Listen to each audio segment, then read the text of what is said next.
Buenos días, tardes o noches, profesora y espectadores. El día de hoy, el grupo conformado por Juan Cisneros, Aarón Vaquerizo, Adrián Tarazona, y Giovanni Azaña y mi persona, Henry Ortiz, expondrá la participación en clase número 3, correspondiente al curso de problemas y desafíos en el Perú actual. En este caso, se hablará sobre el tema de la reforma agraria.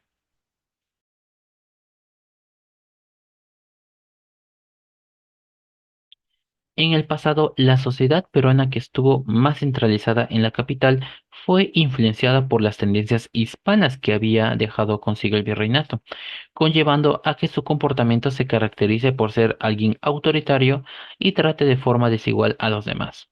Esta indiferencia social se vuelve más influyente en la República aristocrática, donde la oligarquía trataba a la sociedad violentamente de darse el caso, excluyéndolos de toda decisión que estos tomasen en relación con sus propios beneficios.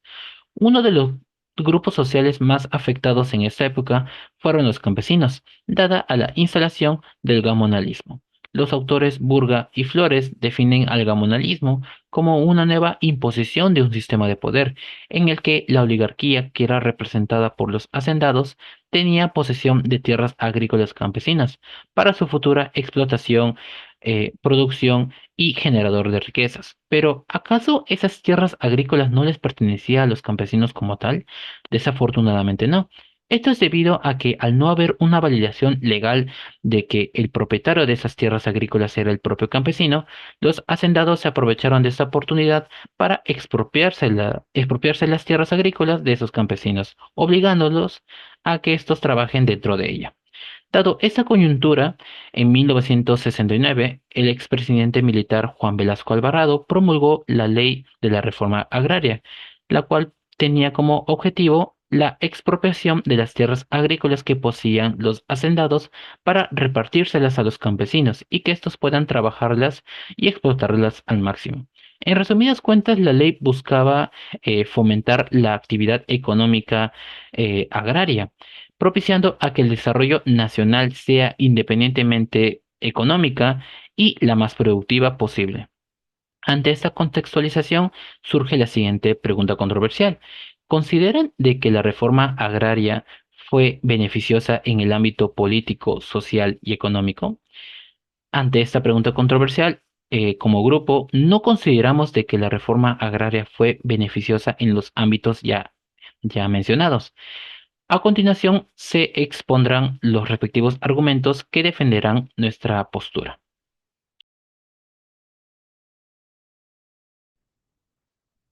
En primer lugar, no consideramos que la reforma agraria fue beneficiosa en el ámbito político, porque las políticas que el presidente Juan Velasco Alvarado implementó mediante el Plan Inca involucraron injusticias hacia los propios campesinos. Marutian 2003 menciona que antes de las elecciones electorales en 1968, el candidato Juan Velasco Alvarado buscaba liderar una revolución, la cual sería quien salve el Estado peruano, y lo desarrollaría económicamente sin depender de los mercados internacionales, tal y como estaba acostumbrado la oligarquía en su propio beneficio. Es decir, que Juan Velasco Alvarado mantenía una postura autoritaria y antiimperialista, y así logró el candidato al ser presidente militar y dictador, mediante un golpe de Estado y derrocando al entonces presidente Fernando Belaúnde Terry. Clarín 2004 señala que uno de los mayores problemas que sufría el Estado peruano fue la desunión y el subdesarrollo, a espalda de la sociedad y controladas por la oligarquía, siendo originada por la dependencia del capital extranjero y la dominancia de dicho grupo minoritario. Es por ello que el expresidente no se quedó con los brazos cruzados y tomó las medidas necesarias para realizar un cambio. En consecuencia, una de las políticas promulgadas más importantes que sufrió el país fue la reforma agraria, siendo los campesinos el punto de enfoque e importancia. Al darse el mensaje de la nación, la aplicación de la política fue llevándose a cabo, pero no como lo esperaban cientos de campesinos quienes confiaban en las políticas impuestas por el expresidente. Según el título 9 de la ley ya mencionada, dictaminaba que los hacendados deben realizar dicha reforma bajo su propia iniciativa, pero con algunos requisitos previos. Uno, que la hacienda supere como máximo las 150 hectáreas y que dicha hacienda sea partida en dos, una mitad para los dueños y la otra para los campesinos.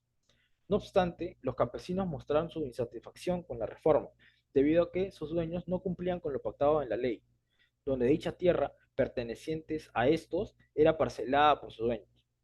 Es importante señalar que mediante la ley, el cultivo y producción de recursos naturales que realizaban los campesinos no solo les pertenecía como tal, sino que estos debían entregarles a los dueños el 50% de los recursos naturales cosechados. Sin embargo, bajo esta coyuntura, los dueños aprovechaban de ciertos huecos legales que el propio gobierno del expresidente pasó por alto. Cabrera 2019 señala que muchos dueños o bien dividieron sus tierras entre sus futuros herederos o bien redujeron la proporción de sus propiedades. ¿Qué conseguían con esto? Pues que los campesinos tengan posesión de una tierra agrícola cada vez de menor expansión y que los dueños de las haciendas continúen beneficiándose, minimizando las pérdidas económicas y agrícolas que percibían a costa de los campesinos. En ello podemos visualizar la carencia de propuestas políticas contundentes para los campesinos, que en realidad genere un cambio significativo, tal y como proponía el gobierno de Velasco en primera instancia. Ante lo argumentado, no consideramos que la reforma agraria fue beneficiosa en el ámbito político. En segundo lugar, no consideramos que la reforma agraria fue beneficiosa en el ámbito económico, porque al momento de repartir y entregar las tierras agrícolas a los campesinos no se fomentaba la autogestión y la administración de dichas tierras. Retomemos a los inicios del gobierno de Juan Velasco Alvarado.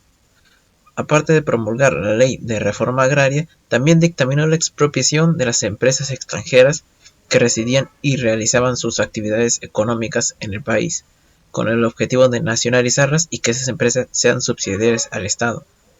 Esto conllevó a que todos los gerentes y técnicos extranjeros de dichas empresas fueran desterrados, mediante el pago de una indemnización. Chirrinos 1975 señala que el sector agrario sufrió un gran golpe a su estabilidad, dado a que al no tener como referencia los conocimientos de los profesionales desterrados, en las tierras agrícolas de los campesinos se carecía de una figura representativa y administrativa para poder trabajar eficientemente las tierras. Se asignaron gerentes y administradores de carácter militar del gobierno de Velasco a dichas tierras agrícolas, los cuales no cumplían con las competencias óptimas para desempeñar un rol importante para el desarrollo económico de estas y del país. Tampoco podemos obviar la gran escasez de recursos industriales para trabajar en las tierras agrícolas, y de haberlas, ni los gerentes ni los propios campesinos sabían cómo operarlas, obligándose a inutilizarlas hasta el momento de expropiación por parte del Estado. Ante ello, las consecuencias más notorias dentro de las tierras agrícolas fueron la gran ineficiencia de los cultivos y cosechas, siendo los campesinos los más afectados, debido a que no podían generar mayores ingresos para su subsistencia mediante la agricultura. Y según lo ya presentado, el Perú perdía poco a poco uno de los mercados más importantes para el nuevo desarrollo económico que se buscaba obtener. En ello no contabilizamos la gran deuda externa que el presidente Velasco fue acumulando hasta antes de finalizado su gobierno, que incrementó de un 15% a un 48% del Producto Bruto Interno, siendo otro rotundo golpe ante la economía del país, la cual seguía en un gran declive. Ante lo argumentado, no consideramos que la reforma agraria fue beneficiosa en el ámbito económico. Bueno, mi nombre es Aarón Vaquerizo y yo voy a hablar desde el aspecto social. No consideramos que la reforma agraria fue beneficiosa en el ámbito social porque no todos los campesinos recibieron tierras, lo que aumentó la pobreza. Aunque el gobierno de Velasco creó el sistema de movilización de 1971 para apoyar a los campesinos, su implementación fue desigual. En regiones como Andahuayla, donde las tierras eran de baja calidad, los campesinos quedaron desamparados, lo que llevó a escasez de alimentos y pobreza. La insatisfacción provocó la creación de la Federación Provincial de Campesinos de Andahuayla, o FEPCA, en 1973, que luchó contra la reforma agraria. Sin embargo, el gobierno de Velasco reprimió violentamente a FEPCA, demostrando la parcialidad del proyecto que favoreció a unos pocos y dejó a muchos excluidos. Así, la promesa de la tierra es para quien la trabaja quedó incumplida y los campesinos se vieron obligados a tomar acciones ilegales para sobrevivir, siendo finalmente silenciados por el gobierno. Gracias. En conclusión, no se considera que la reforma agraria de Juan Velasco Alvarado haya sido beneficiosa en los ámbitos políticos, económicos y sociales. Con respecto al ámbito político, la reforma agraria bajo el Plan Inca buscaba liderar una revolución para desarrollar económicamente al Perú sin depender de ningún mercado internacional. Sin embargo, esta política resultó en injusticias. Para los campesinos, los hacendados no cumplieron con repartir equitativamente lo que son las tierras y se aprovechaban de vacíos legales, para minimizar así sus pérdidas a costa de los campesinos, quienes quedaron muy insatisfechos y perjudicados. Con respecto al ámbito económico, la falta de preparación y autogestión de los campesinos sumaba a la expropiación de empresas extranjeras sin un adecuado soporte técnico y administrativo. Llevó a la ineficiencia en la producción agrícola.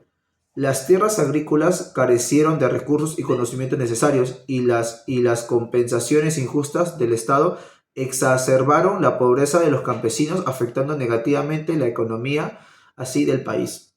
Y con respecto al ámbito social, la reforma agraria no benefició a todos los campesinos, muchos de los cuales quedaron sin tierras productivas, aumentando la pobreza y también el descontento social.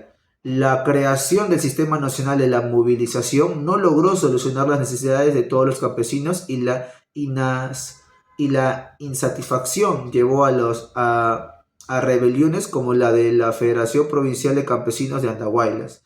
La respuesta del gobierno de Velasco fue represiva, incrementando la injusticia social.